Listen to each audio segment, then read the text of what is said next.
L'idée sous-jacente, c'est de permettre aux gens, en nous racontant leurs souvenirs du 13 novembre, de nous dire en même temps quelle est leur relation à cet événement. L'idée, c'est qu'en les laissant libres de nous raconter le 13 novembre comme ils veulent, ils nous racontent ce dont ils se souviennent, et donc au fil du temps, on va voir en quoi leurs souvenirs évoluent, mais en même temps, ils nous racontent sous quel rapport ils se sont sentis concernés. Et donc, on va travailler à repérer les modalités de concernement chez les volontaires, telles qu'ils les ont eux-mêmes formulées dans les entretiens de la phase 1. Vraiment, moi, la question qui me préoccupe, c'est se souvient-on d'autant mieux du 13 novembre que l'on s'est senti très concerné par le 13 novembre ou pas. L'idée, c'est de commencer donc à repérer ces marqueurs de concernement, personnel, impersonnel. Repérer tout ça dans les entretiens avant même de s'intéresser à l'évolution de la mémoire, les sentiments de commune appartenance, les rapports au lieu, etc.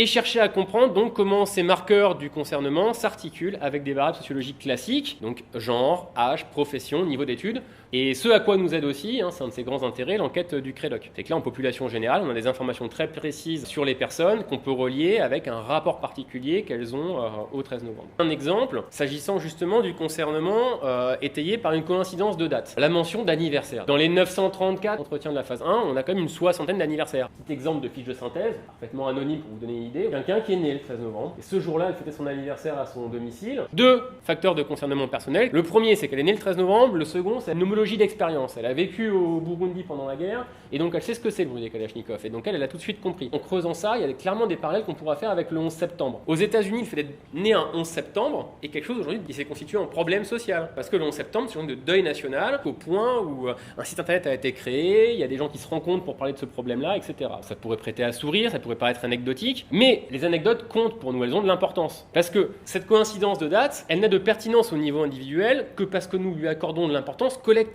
Un autre point qu'on pourra creuser, c'est la dimension générationnelle du concernement. L'étude du CREDOC pointait le fait que normalement, plus on est vieux, plus on a peur. Et là, après le 13 novembre, on se rend compte d'un truc qu'on n'a jamais vu avant, c'est que c'est les vingtenaires et les trentenaires qui déclarent avoir peur. Ce qui renvoie au fait qu'ils sont sentis dans le cœur de cible des attentats du 13 novembre. Et donc là, on peut aussi se poser la question de est-ce que ce facteur générationnel, puis donc la collusion, l'écho 11 septembre 13 novembre, est-ce qu'il n'est pas propre à une génération? Et dans le protocole de l'étude 1000, on pose la question aux gens, est-ce que vous faites un lien avec d'autres événements? Et on voit bien que pour certains, le 11 septembre et le 13 novembre, ça n'a rien à voir, on ne fait pas le lien, et que pour d'autres, le rappel, il est évident.